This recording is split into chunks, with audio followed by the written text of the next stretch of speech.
My father was Jewish. Wow. I married a Catholic. Wow. I guess I'm a pedestrian because I walk with the Lord. Oh my That's gosh. so Why are you cute. so adorable? Welcome, Woven Ones. This is Generation Woven, where the voices of three generations blend into one tapestry of truth, laughter, love, and life. So today, we're talking about living on a prayer.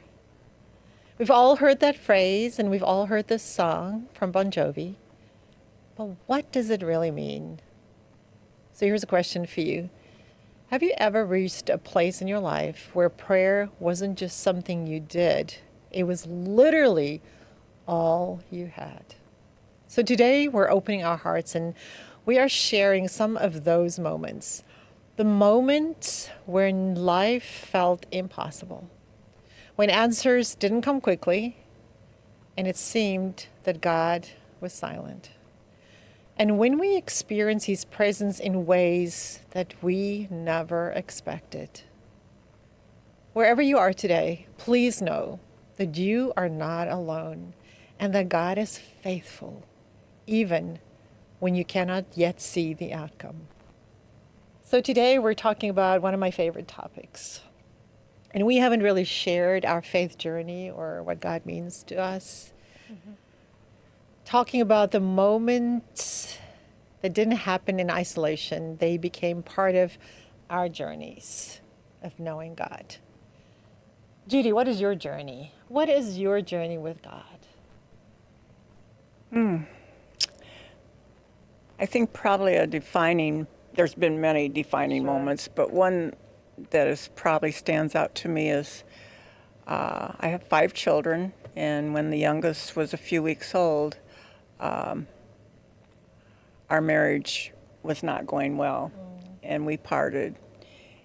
And I'm sitting there. I'd been pretty much a stay-at-home mom the entire time, but I'm sitting there like, what do I do to make ends meet? And I thought about going to work at McDonald's or fast food or something, and back then it was like $4 or $5 an hour. I remember that. And I mean, this is like 38 years ago. Yeah. And, or I didn't know what to do. I'm sitting there and like all I'm left with is pray because I didn't have any magic answers. And so what I ended up doing was going out to our local junior college and I took some tests and I said, I need to do the fastest thing I can do and make the most money afterwards. Well, ended up I was fit for it anyway. It was, my testing came out that I went in and I became an RN. But at that moment, I was living on a wing and a prayer for the next 4 years. Because we lived on $9,500 a year with 5 children, and that's with a sitter and groceries Wow. and a house payment. So we didn't have a lot of excess of anything. But the one thing I found out during my life is that, sometimes the only time we pray is when we're in trouble. Yes. Things are going good. We don't see the need to pray. But the one thing I have discovered is that the more you stay in communication with your higher power, with God, that when troubling times comes or the challenges come, you don't have to reach very far. I like that. Because He's walking with you and many times carrying you. So it's just, my advice to these young people is get to know your Creator. Have a dialogue going daily.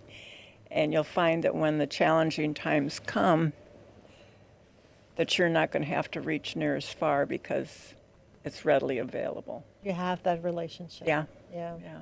Yeah, I like that. What about you, ma'am?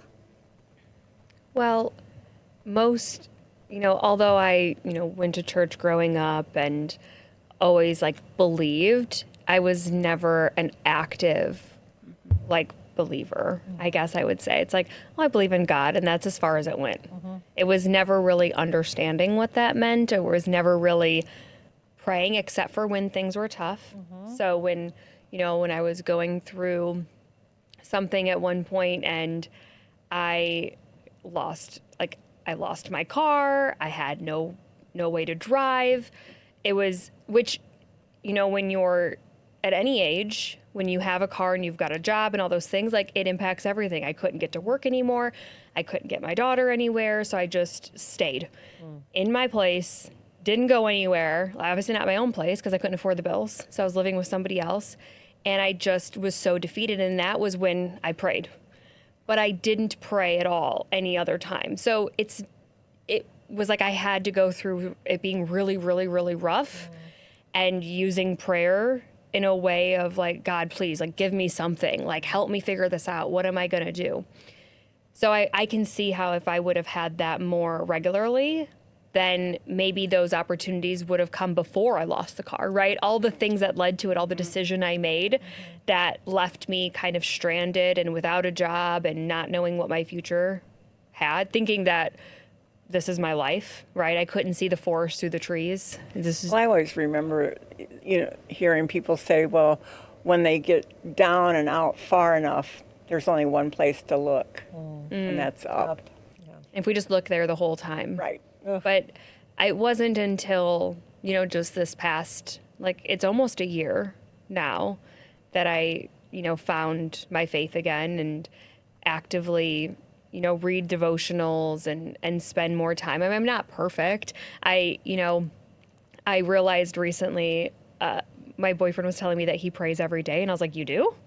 Like, I didn't even know that. But I'm like, oh, I guess I don't pray every day. And so it's just like, it's a whole new learning about it. So that's kind of like, I'm still growing. I call myself like a baby Christian. I think it's a way of life too. It's not just doing it when you're down and out or under pressure. And you got to get used to it though. It's practice. Yeah. I think. But Judy, we're a little older than Tasha. I remember when I was her age, that was not my day-to-day getting up and praying.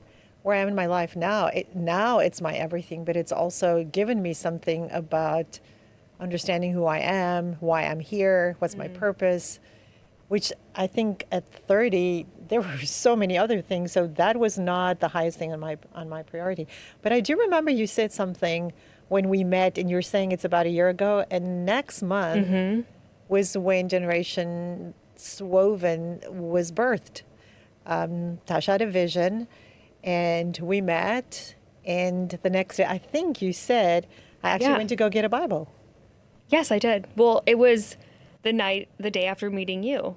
That's when, like, we sat there and you shared the story of I don't know if he was like a missionary and he told, like, he travels all over and he shares the word of God, and he didn't have any gas and he put water in and it worked. Yes. Don't recommend doing that. But unless your faith is very strong. and you believe, and he truly believed it and it worked for him. And I thought, that's weird.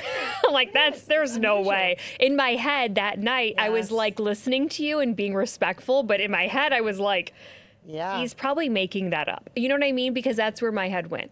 And you just shared a few stories, and I had never really, other than Judy, sharing some things, but I just like, oh, Judy's cute. She's old. She talks about God.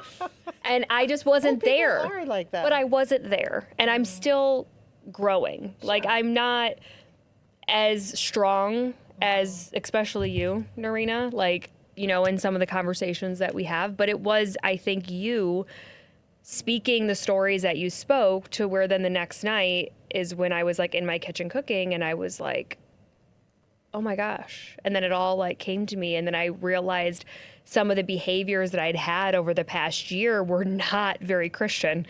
And I'm like, how can I call myself a believer if this is like the decisions that I'm making or the paths that I'm going down? So it was a lot of eye-opening moments. I want to share this before I forget it.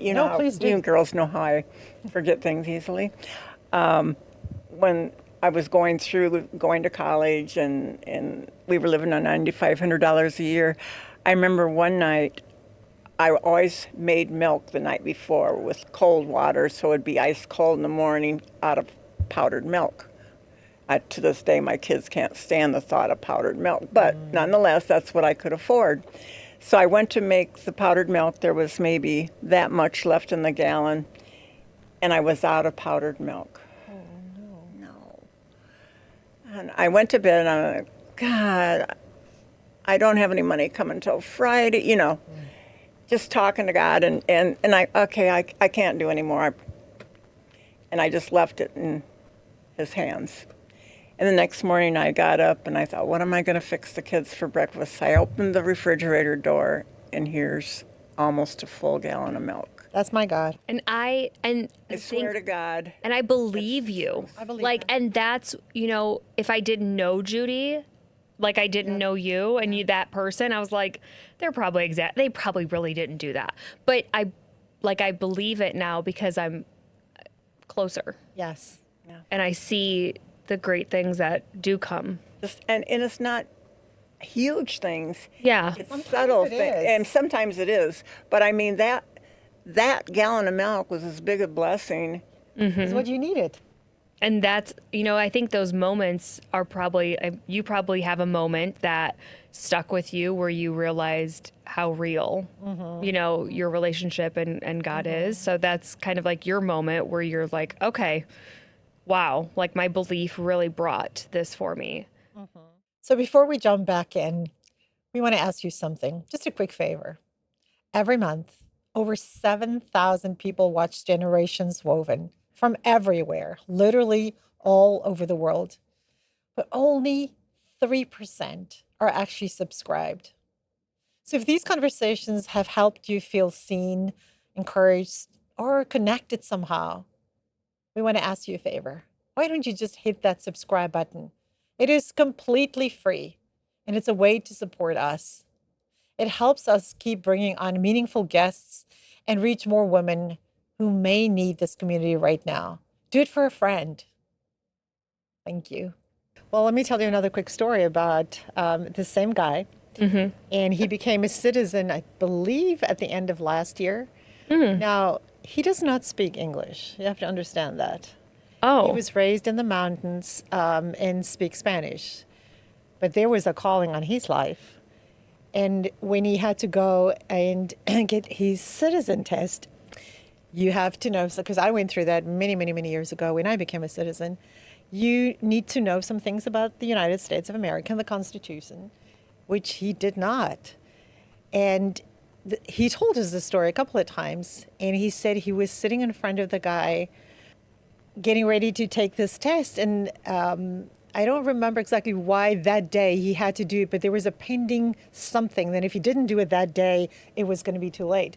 So he was sitting in front of this official that was going to ask him the questions, and he said, I don't even know the questions you're asking me for the country that I was born in Puerto Rico. So, but here I am. And he prayed, and the Holy Spirit just came upon him. And when he opened his eyes, the guy said to him, you passed. Now, this is a guy that doesn't know the United States. He doesn't know our Constitution. But he took the test. He answered every single question correctly. You want to tell me that that doesn't grow your faith? So he has a certificate now. He's a citizen of the United States. When you see that kind of faith, it makes you think, why are my faith so weak that I don't believe that? And you need one or two stories like that in your own life to start believing that. And be open to those stories. So I think Yes. that's the biggest thing is being intentionally open and thinking differently. And I think that's where like daily devotionals and those books really help to open up your mind, especially in the morning, and think about the day differently before the day starts. Absolutely. And I found even when I have to have like tough conversations, like I just do a quick prayer beforehand and then go into it, and it just helps me. It does. And I think it gives you peace. I always think about the three P's: peace, power, presence. So I was always thinking about, well, which one's the most important? I want peace. But you know what? Presence. if I cannot have God's presence in my life, then how can I have peace? And I want I want power, because believe me, I am ready to rebuke those demons. They do not come close to me in the name of Jesus. That being said, so my faith journey, I grew up in a Christian home, very dogmatic. And I always say that was why it was so easy to just walk away from the faith and Christianity. And I was mad at God for many reasons. And then I came to the United States, became an atheist for 10 years, swapped my Christianity with a philosophy called objectivism from Ayn Rand. And everything is rational. If it doesn't make sense, then you don't do it. And God did not make sense to Ayn Rand, who came from Russia in the 30s. And I remember I had a bumper sticker that said Ayn Rand was right. And I used to believe that. But later on, when I came back to my faith, I thought, no, Ayn Rand was wrong. But she's passed now, and she probably would never know what it feels like to give that control, because I think it's a thing of control as well. For us strong women, we don't want to surrender our control to something you can't see. But there is a loving Father that is there to take it. So, and then, then I came, to the States, and at some point left, and I was still, not 100%. What do I believe? So, what did it mean to be an atheist? It means you denote God. You do not believe in him, which I think in my heart of hearts, of course, he was there, even though I was part of a group of people not recognizing him as God. But I mean, did it mean anything else? Like, it's one thing to just be like, I don't believe in God, but did you practice not believing in God? Did you talk about? I don't know. Nothing. That's what I'm saying. Like, is it because when I hear people that are atheists, it's just like, I don't believe in God. But why does it have a title? I don't. I think it's just interesting. Am I missing something of but it's why theist, it's titled? And it's so non-theist. That's what it is. So you're not believing in something, you believe in absolutely nothing. Yeah. And there is a funny story about an atheist that said, well, I absolutely do not believe in anything. And the guy that interviewed him said to him, are you absolutely sure about that? Because just look at that statement.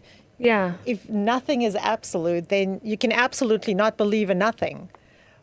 But that was my journey. So the great thing is when I came back to the United States the second time, now I had a daughter, was married, and I remember sitting with God, and I said, okay, what are we doing? What are we doing?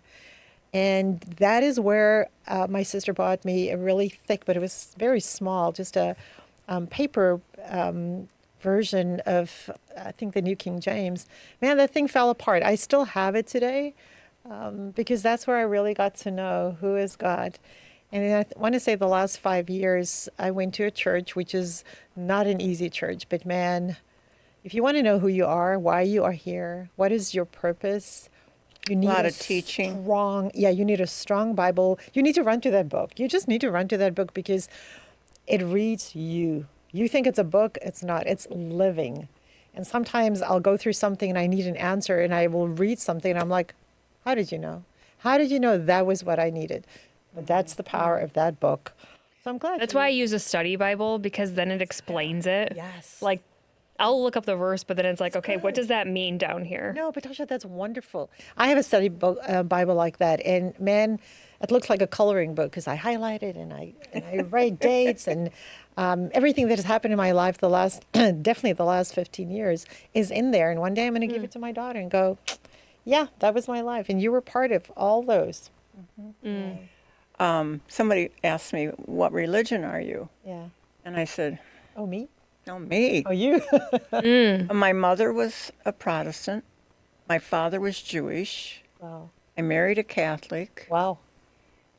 And I guess I'm a pedestrian because I walk with the Lord.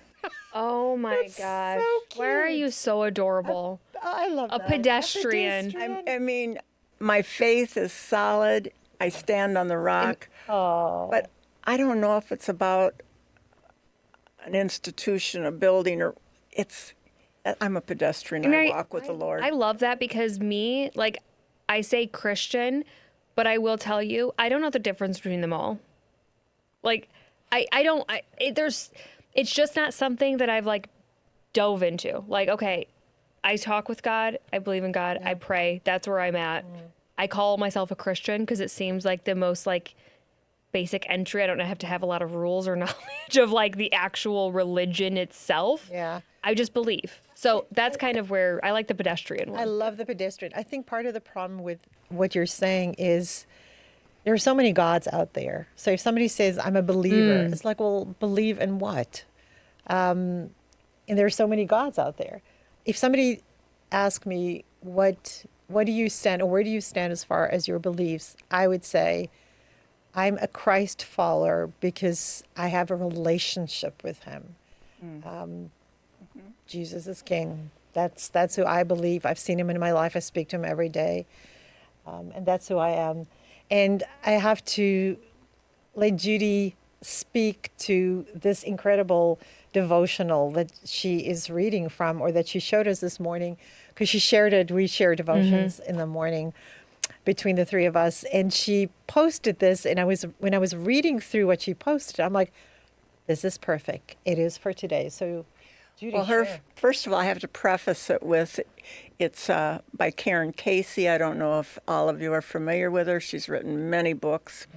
One of the first ones I ever read of hers was Each Day a New Beginning, and this is Each Day a New Beginning. Renewed. Renewed. Yeah, Okay. renewed. Anyway, I was just And reading. we just want to just a plug in for her. She's going to be on one of our podcasts Yes. very soon. So very excited. Amazing woman. You won't want to miss that one. Anyway, today's devotion from Karen was, if we could rise above the full picture of our lives and see how all the events have so beautifully knit themselves together, and if we could catch even a glimpse of those which are to come, we'd be completely at peace.